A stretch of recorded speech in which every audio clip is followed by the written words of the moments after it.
They warned you that this would happen. Just wait till you get that blue belt. That's when it hits. The so-called blue belt blues. And now you're starting to feel it. You're less motivated, you're inconsistent, and you feel sloppy.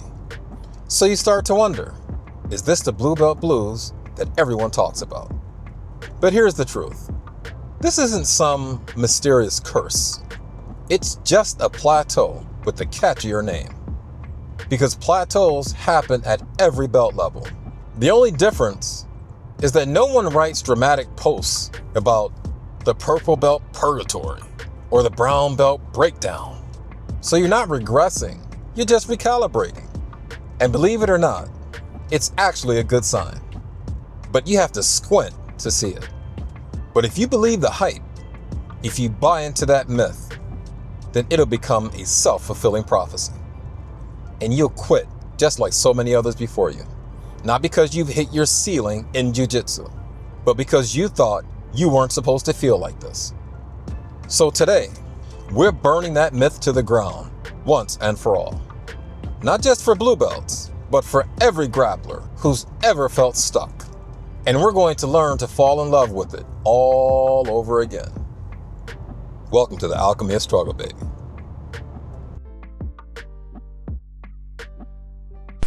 This video is actually inspired by a very recent comment from a few days ago. It's from a blue belt who's had his blue belt for about 3 years, but he took a year off. And he recently found his way back to the mats. And he feels sloppy. But to start things off and to be crystal clear, the blue belt blues feels real. Because the feeling itself is real. But feeling stuck doesn't mean something's wrong. That feeling is a signal that's being misinterpreted. Because the truth is, when you get the blue belt, everything feels harder because it is. Upper belts take the gloves off, and that 3-stripe white belt, he is absolutely convinced that he's better than you, so every time you get on the mat and slap hands, he goes out of his way to prove it. So everyone has stepped up their game on you, and you notice, and it gets in your head. So whereas everyone is coming at you a lot harder, you're still the same dude you were the day before you got the belt. The rest of you has not caught up with the belt yet. In your head, you're still a white belt in a blue belt shell. And the imposter syndrome hits you like a ton of bricks. But imposter syndrome is normal. It's in all walks of life. But the difference in Jiu-Jitsu is that feedback is immediate and devastating. And then you ask the most devastating question of all. What if the coach made a mistake by giving me this belt? That realization cuts so deep that you feel like a complete fraud. And the worst part is that Jiu-Jitsu stops being fun and starts feeling more like a burden. And this is when the blue belt starts to drift or quietly disappear.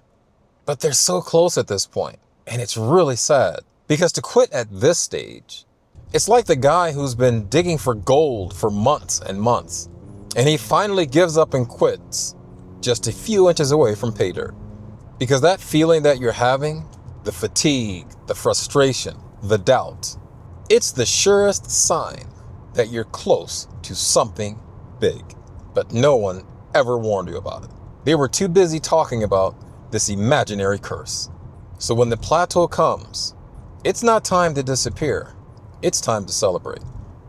Because you're not falling off. You're just leveling up so slowly that it hurts. Look, the early days of Jiu-Jitsu were turbocharged. You start learning fast. You pick up so many new techniques. But the more gains you make, the more they slow down. And as you start getting deeper into the blue belt, it slows down to the point where it feels like you're not gaining new knowledge at all.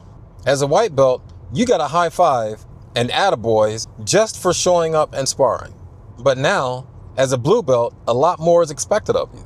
You're expected to build a game, to build real skill, instead of just collecting a bunch of techniques. It's a different engine, baby. And if you don't switch the fuel, the system completely stalls out. And listen, I didn't experience this as a blue belt, but I did experience it as an early purple belt. When I got my purple belt, the first thing that came to mind was, Roy Dean says that purple belts put together combinations.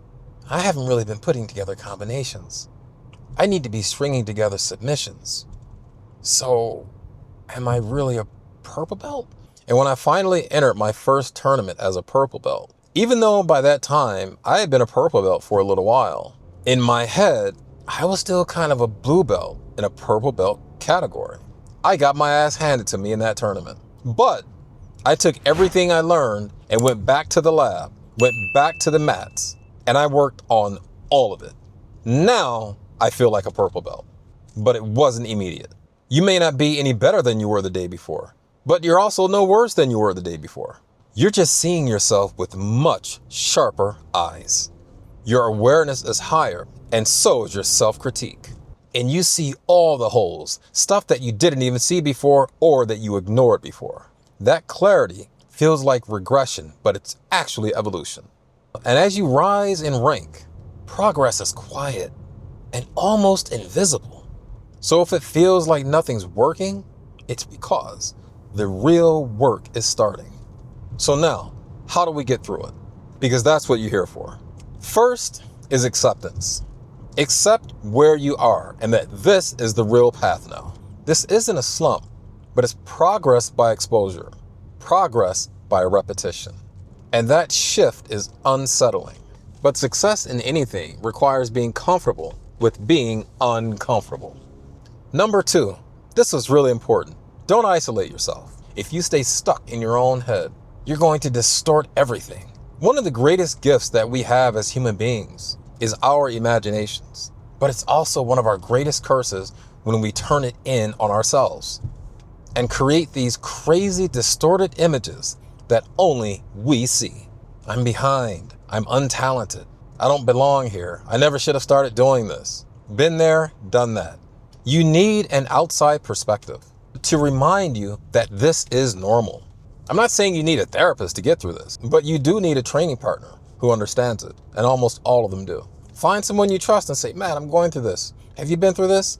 More than likely, they're going to go, oh yeah, I've been through that. This is how I dealt with it. Because left alone, the doubt compounds.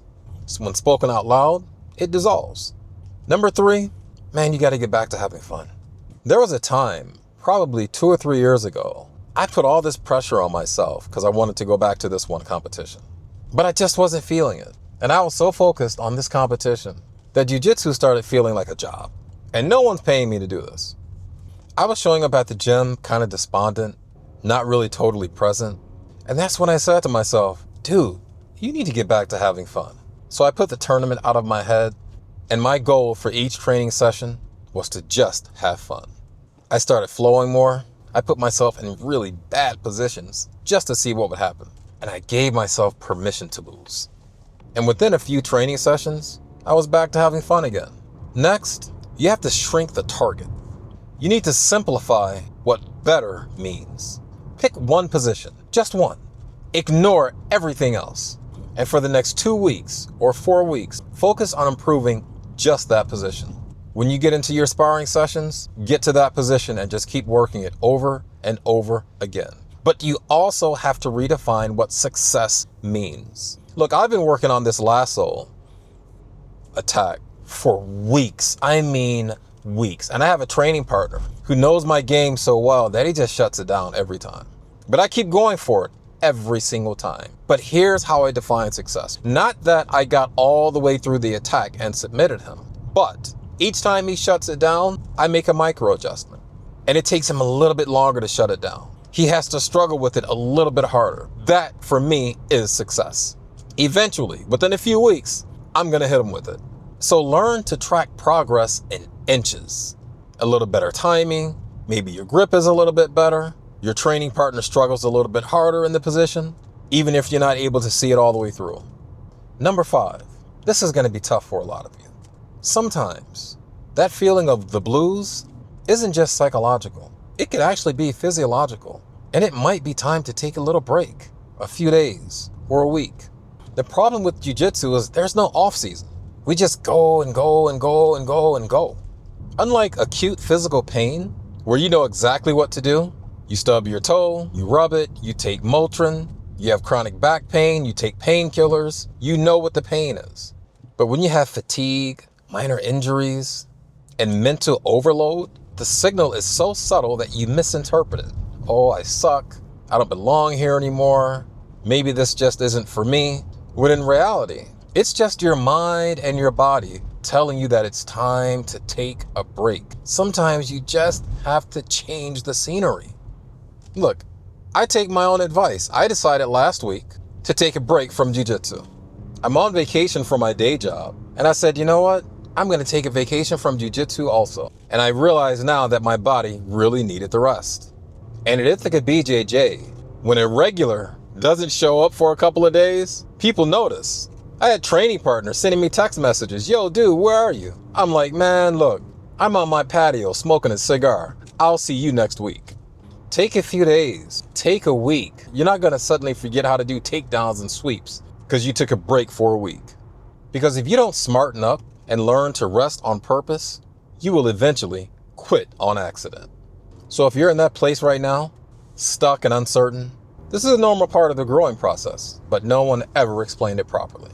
Check out the video where I responded to the UK Blue Belt with this very same question. And as always, I want to thank the subscribers and the commenters for helping me level up this content. And if there's a topic you want me to cover or you have a question, send a message to the email that's on the screen. And remember, there are others who need this message, so let's help them find it. Like, share, and subscribe. Keep up the good fight, and remember to stay safe on those mats. Peace.